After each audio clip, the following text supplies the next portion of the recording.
Retrouvez les interviews santé de Rebecca. Bonjour à toutes et à tous, j'espère que vous allez bien. Je suis heureuse de vous retrouver cette semaine dans cette émission santé sur Radio JM. Aujourd'hui, je reçois le docteur Chantal Melon-Galis, gynécologue, pour parler de la contraception d'urgence. Pour information, le 26 septembre 2023, nous avions abordé toutes les méthodes contraceptives. Vous pouvez retrouver cette émission sur le site Radio JM. Merci encore, docteur, d'avoir accepté de venir sur le plateau. C'est un plaisir. Alors, comme nous l'avions vu précédemment, la pilule du lendemain est une méthode d'exception utilisable par les femmes dans les 3 à 5 jours qui suivent un rapport non protégé. Elle ne doit bien évidemment pas se substituer aux méthodes contraceptives habituelles. 2 méthodes sont disponibles, la prise d'un contraceptif d'urgence hormonale, la pilule dite du lendemain, ou la pose d'un stérilet au cuivre. Pouvez-vous détailler ces 2 techniques, s'il vous plaît, docteur ? Bien sûr. Alors, donc, premièrement, je vais quand même rappeler rapidement dans quelles circonstances il est préférable de recourir à une contraception d'urgence. Oubli de pilule, absence de contraception, échec d'une contraception locale, préservatif qui a bougé, etc., ou qui s'est rompu, mais également en cas de viol et aussi important en cas de vomissement rapidement après une prise de pilule ou épisode de diarrhée important. Voilà, je recadre un peu. Donc, il y a effectivement 2 méthodes, comme vous l'avez dit. La contraception hormonale qui est à prendre dans les 3 jours pour la pilule Norlevo ou dans les 5 jours pour la pilule Ellawan. En fait, il faut la prendre le plus tôt possible et elle est plus efficace en cas de rapport à risque unique. S'il y a plusieurs rapports à risque dans un même laps de temps, la pilule du lendemain risque de ne pas marcher. Donc, c'est une prise de contraceptif progestatif sous forme orale, un seul comprimé. On peut se la faire délivrer par une pharmacie, dans un centre de planning familial. C'est disponible aussi par les infirmières, auprès des infirmières scolaires ou des infirmières universitaires, sans prescription. Et il faut la prendre, quel que soit le moment du cycle. Peu importe où vous en êtes dans votre cycle, peu importe à quel moment de plaquette de pilule l'oubli est fait, il faut la prendre. Dans le doute, mieux vaut prendre la pilule du lendemain plutôt que de risquer une grossesse. Et quel est son mécanisme d'action ? Alors, elle empêche l'anidation de l'œuf éventuellement fécondé. C'est pour ça qu'il faut la prendre très tôt, parce qu'à partir du moment où l'œuf est fécondé, elle n'agit plus. Et elle n'agit pas non plus à titre préventif, dans l'idée que, tiens, peut-être ce week-end, il va se passer quelque chose. Ça n'a aucun sens de la prendre. Voilà. Et vous disiez que le fait, si on a eu plusieurs rapports rapprochés, elle était moins effective. Et pourquoi ? Parce que tout simplement, elle n'agit qu'une fois. Et le fait d'avoir des rapports répétés, il y a des spermatozoïdes qui arrivent à plusieurs moments. Et donc, si l'ovulation a lieu finalement un peu plus tard que prévu, la contraception n'est pas efficace. Okay. Et bien entendu, après avoir pris la pilule du lendemain, il est important de continuer avec une autre contraception locale, préservatif de préférence. Se poser aussi la question si on ne doit pas faire un dépistage des IST, HIV ou chlamydia. Ça peut être nécessaire, suivant le contexte du rapport à risque de grossesse. Quoi d'autre encore ? Vraiment, dès que possible, et même si on ne sait pas si on est dans une zone à risque ou pas. On est dans une zone à risque, il faut partir de ce principe-là. Voilà. Donc, Norlevo, 3 jours, et la One, 5 jours. Et il y a aussi donc la possibilité de poser un stérilet au cuivre. Oui, alors dans les cas où le délai des 3 ou 5 jours, disons presque 5 jours, est passé, ou dans les cas où la personne a un traitement qui inactive la pilule du lendemain. Par exemple, traitement antiépileptique, traitement antituberculeux, traitement anti-sida, mais aussi le millepertuis, qui est une phytothérapie contre le stress. Dans tous ces cas-là, la contraception hormonale ne marchera pas, et donc il est préférable d'utiliser un stérilet au cuivre. Mais du coup, ça implique de consulter un professionnel et de trouver le créneau pour le consulter, puisqu'il faut d'abord consulter un médecin ou une sage-femme pour avoir une prescription. Et dans ce cas, le stérilet est remboursé à 65%, ainsi que la consultation de pause. La consultation permet bien sûr d'éliminer les contre-indications, infection en cours, malformation utérine par exemple. Et ensuite, le stérilet peut être posé même aux femmes qui n'ont pas eu d'enfant. Il y a des petits modèles qui peuvent être posés aux femmes qui n'ont pas eu d'enfant. L'intérêt du stérilet, c'est aussi que pendant 5 à 10 ans, suivant les modèles, il va pouvoir servir de contraception régulière. Et donc, quels sont les principaux effets secondaires de la pilule du lendemain ? On va commencer par la pilule du lendemain. Alors, le principal effet secondaire, malheureusement, c'est les risques d'échec. 25 à 48% d'échecs quand même.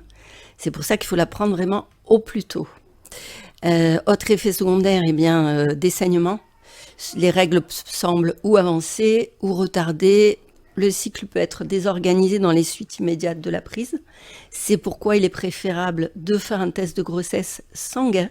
Ça ne coûte que 8 € si ce n'est pas prescrit, donc il ne faut pas hésiter, si on a un doute, dans les 10 jours qui suivent, de faire un test, prise de sang, au labo. Effet secondaire possible sur le cycle concerné, grossesse extra-utérine. Donc s'il y a échec, il faut rapidement consulter un professionnel pour pouvoir déterminer où se situe la grossesse. Il y a aussi des nausées, éventuellement des tensions au niveau des seins, des maux de tête. C'est moins fréquent et c'est très transitoire. Il n'y a pas d'effet secondaire à long terme. Il n'y a pas de stérilité, par exemple. Par contre, c'est le moment de se poser la question d'une contraception plus régulière. Et pour le stérilet au cuivre ?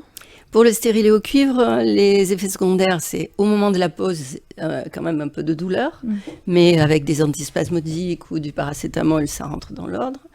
Quelques saignements légers au moment de la pause, possible, pas toujours mais possible, et en régulier, des règles qui vont risquer d'être un peu plus abondantes ou un peu plus longues. Et chez les femmes qui ont une alimentation par exemple végétarienne, il faut penser à prendre du fer en complément. Sur les réseaux sociaux, j'ai relevé auprès de jeunes femmes quelques questions qui étaient les plus récurrentes. Donc je vais vous les poser. Oh, oui. Et je vais vous demander d'y répondre. Oui. Alors, est-ce vrai que prendre trop de fois la pilule du lendemain peut altérer notre fertilité ? Vous nous avez Non, dit, ça n'a aucune conséquence. Par contre, plus on est amené à prendre souvent la pilule du lendemain, ça sous-entend qu'on a pris souvent des risques de grossesse. Et que donc la question qu'on doit se poser, c'est est-ce que je ne devrais pas prendre une contraception régulière ou est-ce que par hasard, je n'ai pas un désir de grossesse que je refoule ? Ça vaut le coup d'être posé comme question. Pouvez-vous nous refaire part des recommandations médicales ou des démarches à suivre en cas d'oubli de pilule selon le cycle ? Alors, en cas d'oubli de pilule, ça va être pareil suivant le moment dans lequel on se trouve dans la pilule. Et ça va même être la même chose en fonction de la composition de la pilule. Auparavant, il y avait des différences faites entre les pilules œstro-progestatives et les pilules progestatives seules. Maintenant, il y a un consensus. Le délai d'oubli, c'est 12 heures. Le cut-off, c'est 12 heures. Avant 12 heures, on prend la pilule oubliée et la pilule du jour, même si ça revient à prendre 2 comprimés en même temps. Et surtout, on prend le comprimé oublié dès qu'on s'aperçoit de l'oubli. Donc, dès qu'on s'aperçoit de l'oubli, on prend les 2. On prend les 2. D'accord. Voilà. On n'attend pas, on n'en prend pas un en rien du tout. Okay. On n'attend rien du tout. Si on peut, dès qu'on s'en aperçoit, on prend les 2. Enfin, on prend celui oublié et l'autre, à l'heure habituelle. Et on continue la pilule. Ça, c'est dans tous les cas. Si l'oubli dépasse 12 heures, en plus, il faut utiliser des préservatifs pendant 7 jours. Et assez souvent, il faut aussi prendre une contraception d'urgence. Voilà.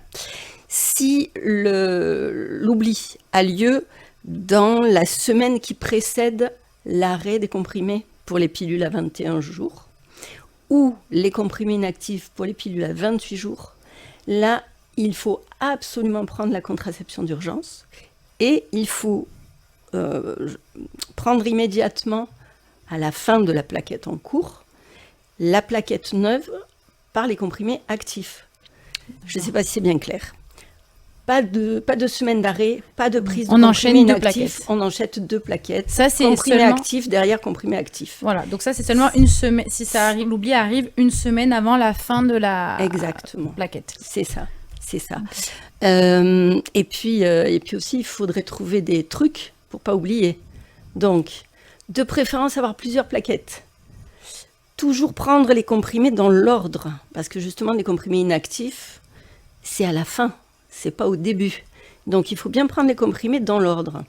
Il faut de préférence lire le mode d'emploi, le garder. Si on ne le garde pas, on le retrouve sur Internet. Ça, il faut toujours y penser. On cherche tout sur Internet. Il y a aussi les marques de pilules, leur mode d'emploi. Et il y a même des indications sur le site du ministère de la Santé, sur le site de la Sécurité sociale. Et il y a des indications sur un site qui s'appelle questionsexualité.fr, où il y a la liste de toutes les pilules avec leur nom commercial. Et vous cliquez sur votre pilule et on vous dit ce que vous devez faire. J'ai vérifié, c'est juste.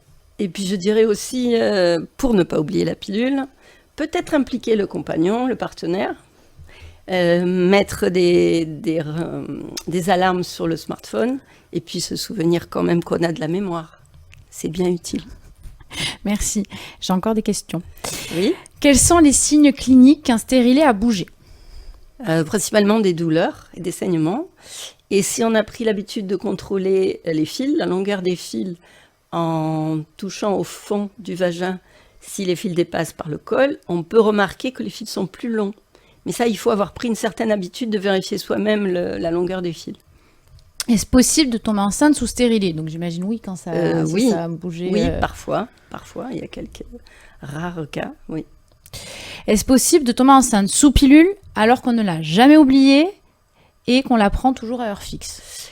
Hélas, oui, quand il y a des interactions médicamenteuses et principalement le fameux millepertuis, parce que les autres traitements, comme ils sont prescrits sur ordonnance, le médecin, en principe, s'enquiert de l'utilité d'une pilule ou non, et donc va vous dire il faut changer de méthode de contraception. Mais le millepertuis, comme on le prend même en parapharmacie, enfin on l'a en vente libre, lui, il est vraiment dangereux et je ne suis pas sûre que ce soit écrit sur toutes les spécialités. Notamment les fleurs de bac contiennent du millepertuis, certaines formules, et on peut se retrouver enceinte à cause de ça. Merci beaucoup, docteur. Est-ce que vous avez quelque chose à rajouter sur ça avant qu'on clôture cette émission ? Je pense que surtout, toujours penser à être rapide. Si on oublie, agir. Ne pas se dire « oh oui, mais non, peut-être pas », etc. Et ne pas hésiter à demander l'avis du pharmacien, du médecin, de la sage-femme. Pas forcément aller sur Internet, bien que là, en l'occurrence, il y a des bonnes indications. Merci beaucoup, docteur. Merci à toutes et à tous, auditrices et auditeurs. Vous pouvez retrouver cette interview sur le site radiojm.fr, notre page Facebook et Instagram, ou sur l'application Radio JM. Et bien sûr, si vous avez des commentaires ou des questions, vous pouvez écrire sur notre page Facebook ou en privé sur mon mail rebecca@radiojm.fr. Merci. Retrouvez les interviews santé de Rebecca.